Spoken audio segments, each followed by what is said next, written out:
बांझ जिठानी। अमिता और सुनीता आपस में देवरानी जिठानी होती हैं। शादी के कई साल बाद भी अमिता को कोई औलाद नहीं होती, लेकिन शादी के 1 साल में ही देवरानी सुनीता को एक प्यारा सा बेटा होता है। अरे सुनीता, तू तो सीधी है। क्या सारा दिन अपने बच्चे को उस अमिता की गोद में डाली रहती है। देखती नहीं, खुद का बच्चा तो है नहीं। अरे कहीं तेरा बच्चा भी। कैसी बात कर रही है माँ जी? अभी उनकी शादी को भी तो सिर्फ 5 साल ही हुए हैं। कई लोगों को तो 10-10 साल बाद भी बच्चे होते हैं। सास को सुनीता की बात अच्छी नहीं लगती। वो अमिता के पास जाती है। देख अमिता, घर का काम कराकर सुनीता का एक तो छोटा बच्चा, वो बेचारी घर को चिराग भी दे और सारा दिन किचन में खटती रहे, और ऊपर से तू आराम करे। दीदी, खाने में क्या बनाना है दोपहर को? मैं किचन में जा रही हूँ। अरे नहीं, मैं हूँ ना, मैं खाना बना लूंगी। अरे खाना आप बनाएंगी तो मुन्ने को कौन पकड़ेगा? अरे तू पकड़ेगी, मैं पकड़ूंगी। भाई माँ ही तो मुन्ने को पकड़ती है। तू काम करे और ये मुन्ने के नाम पर आराम। अरे नहीं माँ जी, मैं माँ हूँ माना, लेकिन अमिता दीदी का प्यार भी कम नहीं है। सारा दिन भी नहीं खिलाएंगी तो रात को नींद नहीं आएंगी इन्हें। अरे तो दूसरे की औलाद तो दूसरे की होती है ना। ला अमिता, मुन्ने को मुझे दे दे। लेकिन जैसे ही मुन्ने को सास गोद में लेना चाहती है, वो उनके पास जाने से इनकार कर देता है। अरे काला जादू कर दिया है इसने। बच्चा किसी के पास आ ही नहीं रहा है भाई। माँ, इसे काला जादू नहीं, प्यार कहते हैं, जो दीदी मुन्ने से करती हैं। अरे हाँ, हम तो दुश्मन है ना इसके, जो ये हमारे पास नहीं आ रहा है। अरे सगी दादी हूँ मैं, पूरी की पूरी कोठी इसी के नाम कर जाऊंगी। अब बोल, अब भी प्यार है क्या इससे? अमिता को सास की बात पर गुस्सा आ जाता है। वैसे भी माँ जी, पूरे घर में यही एक चिराग है, तो आप इसे दे या ना दे, सारा कुछ इसी का है, चाहे वो मेरा भी क्यों ना हो। हाँ, अभी तो बड़ी जबान चल रही है, लेकिन जब घर पूरा इसके नाम होगा ना, तब पता चलेगा। अमिता और सुनीता दोनों ही मिलजुल कर रहती थी, इसलिए सास की बात का दोनों को ही बुरा ना लगता। मिलजुल कर काम करती और हंस खेल कर रहती। अरे बेटी, तेरी दोनों भाभियों ने तो मुझे साइड कर रखा है।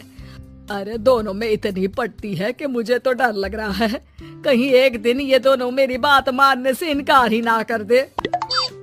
अरे तो खेल खेलो और दोनों को अलग कर दो, इस पे कौन सा गणित लगाना है माँ? हाँ, ये तो है। चल देख लेती हूँ मैं। अगले दिन सास धीरे से एक लाल पेन लेकर मुन्ने के बदन में लगा देती है और लोगों को बुलाकर हंगामा करती है। अरे देखो, ये क्या हो रहा है मुन्ने के शरीर में? अरे ये क्या हो गया मेरे बेटे को? मैं अभी इसे लेकर डॉक्टर के पास जा रही हूँ। अरे ना दीदी, परेशान मत हो, मैं तैयार कर देती हूँ और कैब बुला लेती हूँ, बाद में ले जाइए आप इसे। अरे बेटा, तेरा है, वो क्यों ले जाएगी? वैसे भी ये डॉक्टर का नहीं, तांत्रिक का मसला है। किसी ने मुन्ने पर जादू करने की कोशिश की है, जिससे वो मुन्ने को मार ले।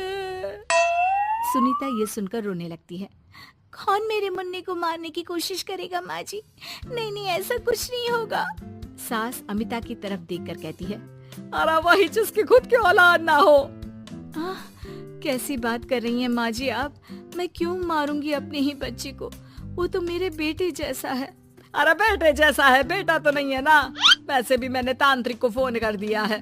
थोड़ी देर में वहाँ तांत्रिक आ जाता है। भगवान, बच्चे की जान को खतरा है। इसके ऊपर किसी बांझ औरत ने काला जादू कर रखा है। लगता नहीं ये बच्चा कभी ठीक भी हो पाएगा। नहीं, मेरे बेटे को बचा लीजिए। अमिता दीदी, आप इतना गंदा सोचेंगे मुन्ने के लिए, मैंने सोचा भी नहीं था। अरे कैसी बात कर रही हो सुनीता? मैंने तो मुन्ने को माँ से बढ़कर प्यार किया, ये सोचो भला मैं ऐसा क्यों करूँगी? लेकिन बेटे के प्यार में पागल सुनीता सास के जाल में फंस जाती है। दीदी, आज से आप और मैं अलग हैं, मेरी रसोई अलग, आपकी अलग, और आज के बाद मुन्ने को छूने की क्या, देखने की भी कोशिश मत करिएगा। अमिता सुनीता को समझाने की कोशिश करती है, पर कुछ नहीं होता। अगले रोज, ला सुनीता, मैं मुन्ने को नहला कर तैयार कर देती हूँ। नहीं माँ जी, मैं नहला देती हूँ। लेकिन जैसे ही वो मुन्ने को नहलाने लगी, पेन के निशान एक एक करके निकल गए।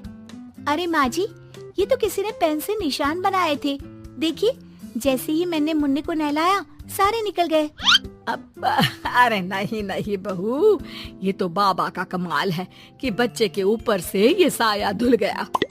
लेकिन ये क्या माँ जी, मुन्ना तो रोया ही जा रहा है, न खा रहा है न दूध पी रहा है, बस चाची चाची कर रहा है। अरे इतनी जल्दी उसका भूत नहीं उतरेगा इसके सर से, मार मार कर खिला। जी माँ जी, लेकिन सुनीता का बेटा जिसे अमिता से बेहद प्यार था, वो उसके पास जाने की जिद में ना खा रहा था ना पी रहा था। उसकी हालत बिगड़ती ही जा रही थी। हार कर एक दिन, माँ दीदी दिखाई नहीं दे रही है, क्या वो मायके चली गई है क्या? अरे क्या पता कहाँ गई, रुक बड़कू से पूछती हूँ। अमिता कहाँ है? माँ जल्दी पता करिए ना, दीदी कहाँ है?